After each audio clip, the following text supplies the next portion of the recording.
People have the right to not be poisoned. Sounds really common sense, but unfortunately, there are a lot of companies in the food industry that do not agree.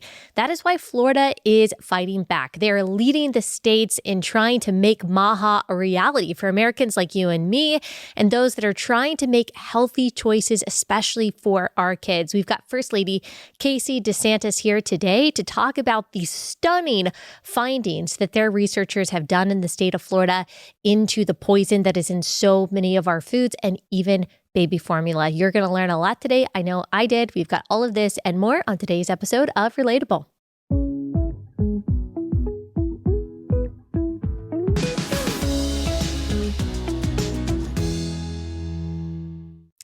First Lady Casey DeSantis, thank you so much for taking the time to join Relatable. I really appreciate it. Hey, thanks for having me. Yeah.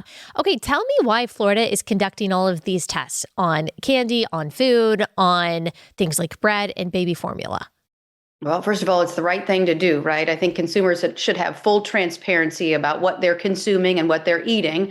But it really started with the governor, Ron, looking at this and wanting to be a force multiplier to the federal government. What can we do in the free state of Florida to help try to make America healthy? And how can we help make Florida healthy? And the Surgeon General and I got together, who's an excellent human being, and we sat down and we said, well, why don't we trust but verify kind of what's going on with our food supply? And that led into testing of baby formula first, because we thought it was important, since these babies, that's all they're eating in the first years of life, that we should ensure the integrity of that. And then when we got the results back, we were very startled and obviously disquieted by the fact that there was 17 out of 24 that came back with problematic levels of arsenic, lead, cadmium, and mercury. So that was the first step. And then we went into other components, and that is the candy, and then ultimately now going on and looking at the bread. Okay, let's talk about the baby formula first, because I find this to be really disturbing. A lot of moms, for a variety of reasons, have to rely on formula to feed their babies. And you would think that with babies, our most vulnerable citizens in this country, that we would want to be extra careful about what we put in our formula. But it seems like actually these industries care a lot less about what's put in formula. I mean, you can't find formula in the United States that actually has whole, healthy ingredients. So what is going on there? So, I mean, it is really problematic. And this is not something that is new, right? So if you go back to last year, the beginning of last year, Consumer Reports came out with their own study showing that there were problematic levels of these contaminants. And then as a result of that, on the federal side, Secretary Kennedy and rightfully President Trump decided to launch Operation Stork Speed, basically saying we need to go in and test a lot of this stuff. Well, here comes Florida, and now this is a year later, and there's still problematic contaminants in the baby formula. So we're like, what gives, right? Yeah. Because it's particularly frustrating as a mother when you go into a store and you're looking at the store aisles and you're looking at the products on the shelves and you're thinking that everything on there, you have an assumption that it is indeed safe. So you're making the best decision that you can for the best interests of your child. And when we find out that this stuff is in it, it's totally unacceptable. So the question is where do we ultimately go from here, right? Like, there hasn't been a lot of change. So what we are doing in Florida, we're publishing all of these results so consumers can make informed decisions. You can go to exposingfoodtoxins.com. You can then, through the power of your pocketbook, buy the options that don't have these contaminants. And I think that that's an important thing to say. Not all of them were bad, right? There were some. So don't tell me it can't be done better, right? Don't tell me it's the way that this stuff is sourced and therefore we can't do anything about it. That's false. There are some that are better than others. Parents have a right to know that. And we're doing another thing too. Not only are we trying to put some sunshine on it by doing our independent testing in Florida, we're also asking and calling on the states to join in. So I had a great call earlier today with the First Lady of North Dakota, who is all on board to be able to try to help from her state's capacity. I talked to the First Lady of Oklahoma, talked to Lieutenant Governor of Indiana. We're reaching out to West Virginia and Arkansas and Georgia, and we're having really robust conversations about, okay, let's all be force multipliers to the federal government. Let's all find data and evidence and the truth about what's in the food supply, and then give that to Kennedy and McCary and these guys And so therefore they can come in and hold these companies accountable. And I think that's ultimately how we get to change, utilizing federalism of the states, using these incubators of innovation to try to drive the accountability that ultimately can force, we hope, companies to make better decisions, because that's what the consumers want. Yeah.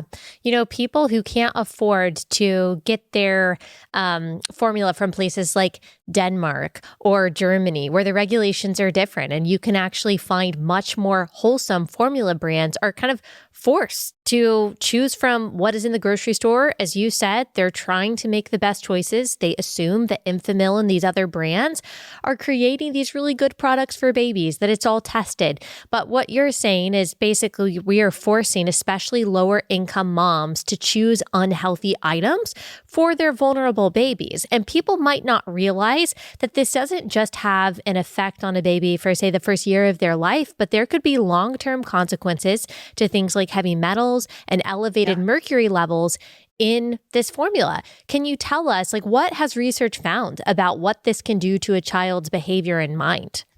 Yeah, you're right about the heavy metals, and they don't just leave the body easily, right? Arsenic and all of these things. And unfortunately, what our Surgeon General in Florida has said, that you have a definite increased risk of cancer over the course of your lifetime if you're consuming this early in life. And he looked at something like 20% increase. Plus, there's a lot of other things that are bad with consuming arsenic, lead, cadmium, and mercury. And you're right, it is not fair. It is not fair to any mother to go into a store to have to sit there and wonder which option is better than another, when all of it should be safe.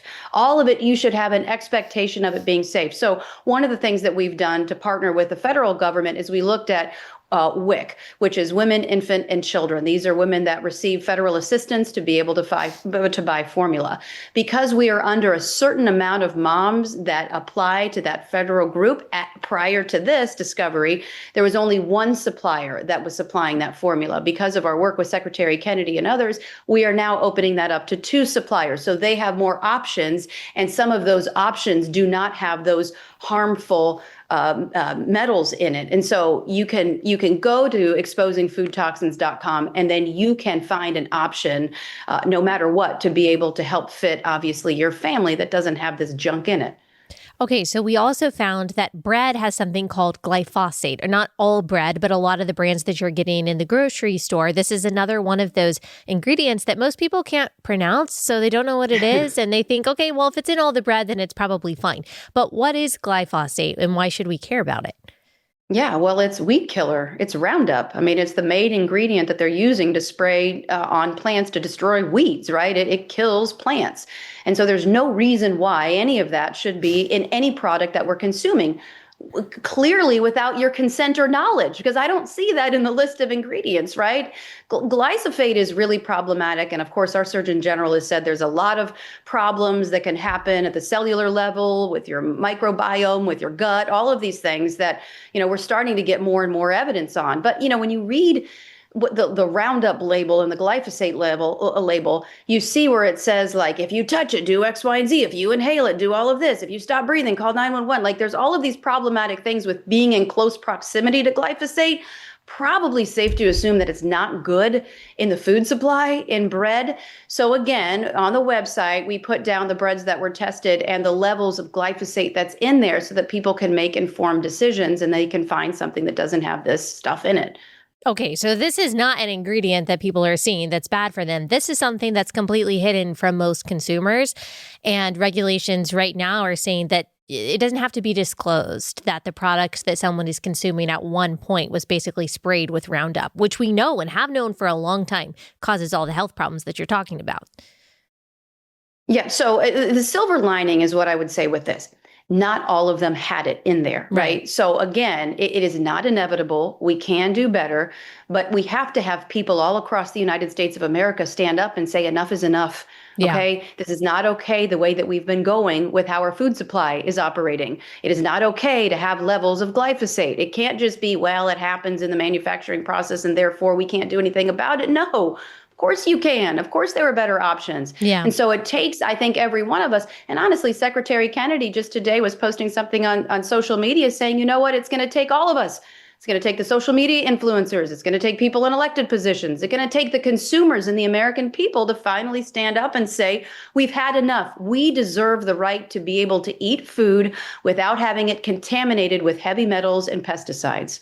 Yeah, seems common sense. And of course, we know Right. that candy, like nerd ropes, aren't great for us because of the sugar levels, but that's mostly what people are thinking. Maybe at this point, people are also realizing that red dye 40 actually has a negative effect, especially on kids. But your findings found, or your state's findings found, that it's actually far worse than that. It's not just about the sugar that's terrible for you and this candy. Right. No, it is true. There is a couple of things going on. There is the sugar, which obviously parents know is problematic. There's a generally accepted as safe principle. These are the things that the additives that are put in there. We can get into the antiquated law of what these things actually are. And then there's the third side of it, and that is the pesticides that we see, with the arsenic that we're seeing in it. And what we have found through the Florida Department of Health is in their testing, we're not talking about one Jolly Rancher, right, on one time. What they're finding is when you eat it in aggregate. But what does that mean? What's the context and perspective for your viewers? Well, our analysis found that if you eat more than 96 nerds over the course of a year for a child, you are exceeding the allowable threshold of arsenic for a child. If you eat more than 6 Jolly Ranchers, that is exceeding the allowable threshold of arsenic for consuming in a child over the course of a year. So it's realistic to assume that children are eating more than 96 individual nerds. When you look at a box that you get in a movie theater, there's 8,000 nerds in it. And how much food and candy are they consuming on Halloween? Or Valentine's Day is right around the corner. So it's the consumption in aggregate that is very problematic. And that has to be taken into account. And that has to be disclosed to parents so that they can make better decisions. And again, I go back to the silver lining of all of this stuff, and that is there are some candies that don't have it. As a matter of fact, I was looking at our results, and again, you can go to exposingfoodtoxins.com to see this data for yourself. Some of the healthier varietals, it's not oxymoronic, right? Healthier varietals of candy don't have any arsenic in it, like Unreal and Yum Earth. So if you wanted to give the kids something, you can give them something with a little bit of an assurance there's not rat poison in it. Yeah, and we should have that assurance. And like you said, we should have a right to be able to choose from any manner of food and not be poisoned. How much sugar we want to put in our body, that might be a choice that we make. But we should definitely have the choice of not being poisoned. And I just think about, as with so many policies, this disproportionately affects kids who are consuming the formula, who are eating the PB&J sandwiches on the bread, who are getting rewarded. Maybe at school, I know that growing up, we would get rewarded with Jolly Ranchers all the time. You're talking about the threshold. Right. I'm like, oh, I definitely exceeded that threshold for arsenic when I was growing up, but you just don't know. And so it really is up to parents to be the ones that say, on behalf of, yes, myself, but my kids who really don't have the ability to discern and to consent to all of this, to demand that we have the transparency and that we set our standards a little bit higher for what people are consuming and buying from the grocery store.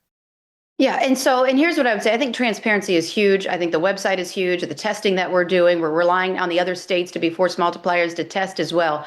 But the onus should not be on you to go into a store, to have to get out your phone to try to figure out which one is better than the other. The onus needs to be on these companies. They're the ones that need to clean up their act as it pertains to the products that they're putting in front of these children. And that's how we get the change. So you should have the confidence that when you go into the grocery store, that what you're consuming and what your children are consuming is safe. It's not fair to parents to have to be there every 5 minutes trying to look over their shoulder to see if they're probably giving their kids something problematic, because let's face it, as moms, we're busy, right? And their health and nutrition and well-being, of course, is paramount. But think of all the things that we have to contend with: social media and all, making sure they're getting the best education and they're brushing their teeth and doing all these. To have to go in to ensure that these companies are doing the right thing. Yes, parents should do that right now, obviously, and that will drive accountability because they're voting essentially with their pocketbook about these products. But at the end of the day, it's up to these companies. These companies need to be motivated to be able to do the right thing, not say it's just the way it is. It's just in the manufacturing process. There's nothing that we can do about it. It's just precedent, it's society. No, do better. Yeah. This should be completely bipartisan. This has nothing to do with politics, but have you found Zero. in trying to get collaboration from other states that this is kind of breaking down along party lines, that blue states aren't as interested in collaborating or going in the same direction because of some kind of aversion to Maha or RFK Jr.? I haven't seen that yet, Good. no.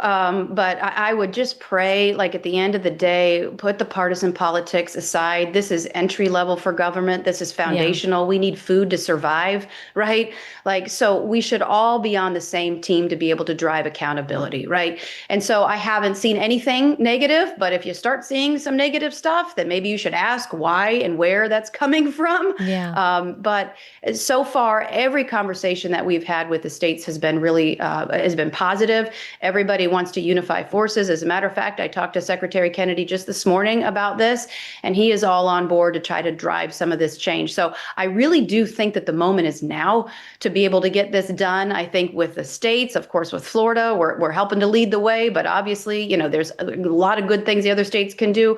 There is some things regulatory wise that can happen within the FDA. There is some stuff that can be done statutorily within the U.S. Congress, but the leadership of what Kennedy is doing with this MAHA movement, I think if we rise up and we say enough is enough, I really do think that we can change.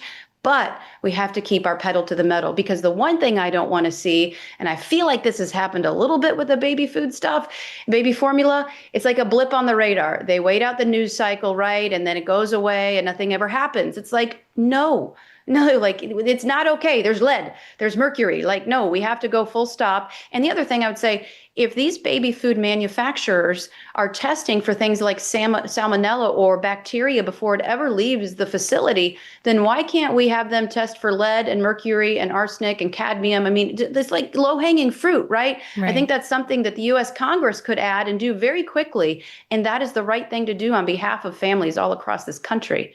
Totally. Well, praise God that there is a collaboration and hopefully people putting partisanship to the side, because it really has nothing to do with Republican or Zero. Democrat at this point. It's about advocating for, yes, healthy bodies, healthy America, but especially, I think, for children and babies. In a year from now, looking back, how would you measure the success of this initiative in Florida? Well, that is an excellent question. I had somebody tell me once a long time ago, put yourself out, however many months and work backwards. And what would you want to see the result be? I'd like to see no pesticides and lead in any of our food, right? I would like to be able to go to the grocery store, and if my children ask me for something, I could have some assurance that it wasn't toxic or had problematic components in it, right? That would ultimately be the goal. Now, short of that, I think that there are some things that we can do to try to provide the transparency to people.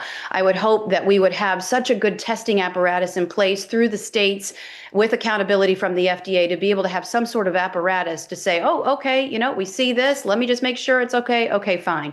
But again, at the end of the day, I think that the onus needs to be on the companies. Well, parents are doing everything in their power to do the right things. They're busy. Shouldn't all have to be on them to do it. We hope that ultimately there's some major change that ultimately drives this beyond just testing and trusting, but verifying the part of the consumer. Yes, and amen. Well, thank you so much, First Lady Casey DeSantis, for your leadership on this, and just praying that it starts the ripple effect that Florida has started in many ways for so many years now. I'm very, very thankful for what MAHA is accomplishing and your role in that. Yeah, well, thank you. And thanks for your help. And don't take your foot off the gas. Yes, It's good to see you. Thank you so much. Good to see you too.